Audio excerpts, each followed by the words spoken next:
Hey guys, what's up? This is Brett. Sunday afternoon here, September 2nd. I got a two-parter for today. Usually I have a weekly post of a couple things that I've been listening to during the week, as well as some recent vinyl finds. First off, just for those of you that didn't see, I'm having a contest. I just passed the 100 subscriber mark here on YouTube, on my YouTube channel.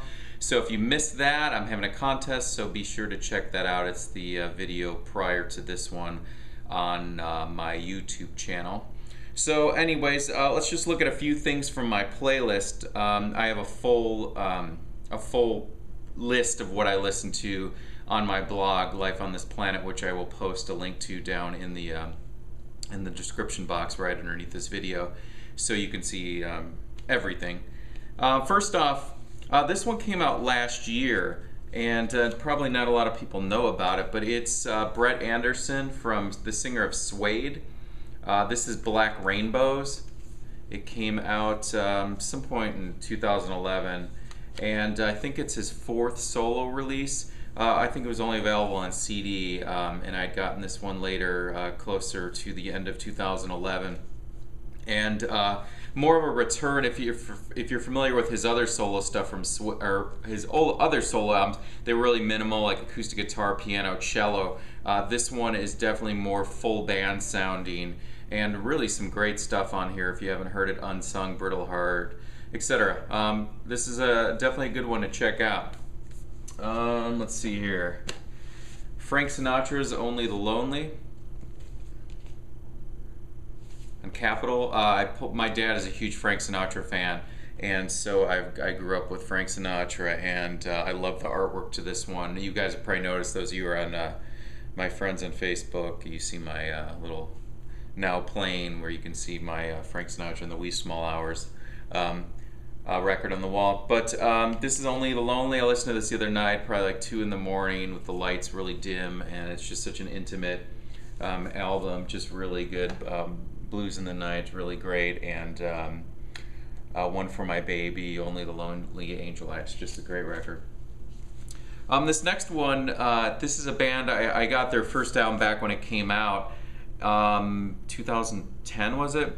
And then I saw the band live, and I really liked their first album, and then earlier this year, a single came out, the title track, The Only Place. This is Best Coast. This is their second album, which came out a few months ago, produced by John Bryan.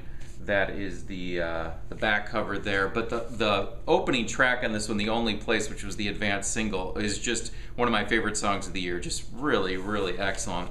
The vinyl comes in this nice black sleeve here. It's on the Mexican Summer record label, and it also has, it also has a little pull out there. But anyways, the record, besides the opening track that I really, really like, I'm kind of indifferent about the rest of the album. I think it's good, but I was really excited about it. I went out and got it the day it came out, but I don't know if I have much of an opinion about it. I've listened to it a few times, and it's okay. So, you know, anyways, that's the Best Coast, The Only Place. Good band, I really like them. Just not quite sure on the full length yet, so I'll get back to you on that towards my end of the year pull. Here's a cool thing that happened. I entered this local record store in Phoenix called Stinkweeds. They also run a music blog called Silver Platter, and they put up on their Facebook page that they had some tickets to give away to see Eric Johnson. And my brother and I are really like Eric Johnson. His Avia Musicom, which came out around 89, 90. We had that back on cassette when we were teenagers. And so I won 2 tickets to see it, and I was super excited.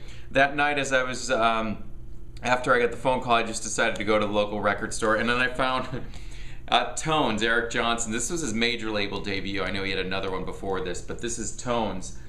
And so I never see this, and then that night I win the tickets. I end up finding this record, so I was really, really happy about that. Yeah. Anyway, so the show was the following night, on Tuesday night, and it was at the MIM, which is the Musical Instrument Museum that's here in Phoenix, at this little venue, or this little theater they have within in the museum, and it was just an incredible venue to see a show, and our tickets were in the 5th row right in the center, so it was really cool.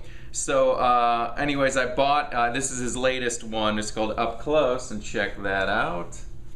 Was able to meet him afterwards and get it signed, so that was really cool. And this is a gatefold. You can see it there. 2-record set. You know, full picture sleeves. I think it's 180 gram vinyl, black. But it was a cool show. 3-piece band, Eric on guitar, and then they had a bass player, drummer, really jazzy drummer. They did a cover of Mr. PC, you know, Coltrane, and Eric opened the show just acoustically, and he like sang the first song, and it was April Come She Will, Simon and Garfunkel of Sounds of Silence, which is just a phenomenal song, and I was really pleased to hear that as the opening track.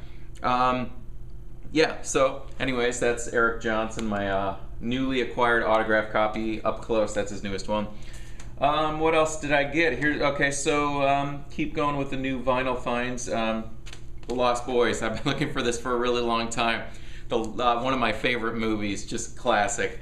And this is actually, I didn't even realize it, but it's a gold stamp promo there. So Lost Boys soundtrack, and this one is on Atlantic.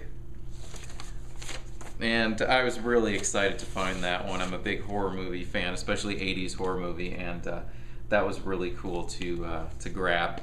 Let's see what else we got here. Queensryche, Operation Mindcrime. The record store had to put the price tag right on there, which I have been unable to get off so far. But yeah, this has got the picture sleeve here, and it's 180 gram vinyl, and I'm not sure yet, I still need to clean it, but I'm not sure if what pressing this is. It doesn't have any indication that it's a reissue, and it is a single LP. So it's marked 1988. It says mastered at Capitol, so I don't know, maybe some of you Queensryche aficionados, Warren in Australia, maybe you know this information. But yeah, it's marked 1988. I don't see any indication that it's a reissue, so that was a killer score, and as you can see, I paid $10 for that one. Let's see what else we got here. Okay, this is a funny one here. My girlfriend found this one at the store the other day and had to get it. It's called Let's Disco, and it's actually a instructional record. On side 1 is instructions on how to disco, and then side 2 has actual songs. I haven't played it yet. It's on KTEL, of course, KTEL Records. But the cool thing about it, and the reason why I just immediately we were like, we have to get this, is it came with a book. I mean, seriously, like an incredibly thick book. So I made a little notation here. This is the Night Fever line dance right here, and I figured the VC, we could probably come up with a pretty sweet lineup for a line dance. We got Conrad, who's you know, a pretty good dancer, and let's see, we could get Rob from Boston, Derek, get a few of you guys. We could really get some of these nice leisure suits here, and we could have a pretty sweet line dance, maybe even compete. So anyways, that's Let's Disco. All right, here's another one that I picked up. I picked this one up. It is a reissue. I've had this CD for years and probably on cassette and stuff, but I saw it and I had to grab it, and that is the Smiths, Hatful of Hollow. And this is the reissue. I think it's on Rhino. Gatefold. Just a beautiful,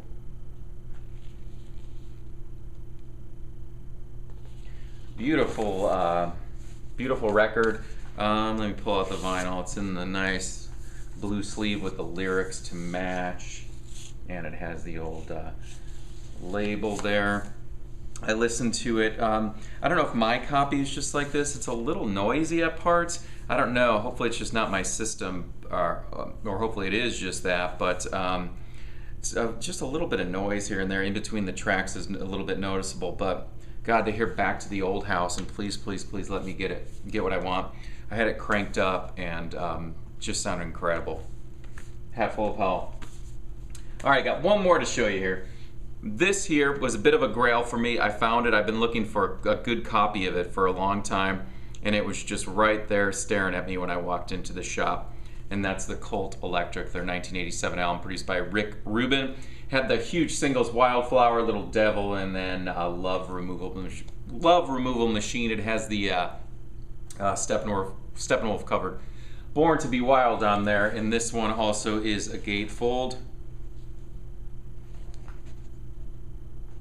Yeah, and this was from '87, if I didn't just mention that. Has the picture sleeve. It's a little picture, or the, not a picture, lyric sheet. It's a little, that sleeve's a little bit beat up, but that's on Sire. And so I was really happy to find that. Not my favorite Cult record. That would probably either be Love or Sonic Temple. But this is just very AC/DC sounding. I mean, it's killer. The guitar tones on this are just, man, when I just kicked, you know, Love Removal, I can't even say that today. Love Removal Machine, when I put that on, and I just had it blasting, and it was just killer. So, anyways, once again, thank you guys for subscribing and watching my videos. Feel free to post a video to my contest. And what else did I say? Oh yeah, I always forget to mention this, but a couple back in July, I released actually a solo single, my second in a series of solo like acoustic singles. It's called A Song for the Winter. I'll post a link to it. It's available only digitally, iTunes, Amazon, eMusic, CD Baby, all those digital outlets. So if you guys are interested in checking that out, I will have a link below. So anyways, thanks for watching. You guys have a good weekend, a good Labor Day holiday, and I will talk to you soon. Bye.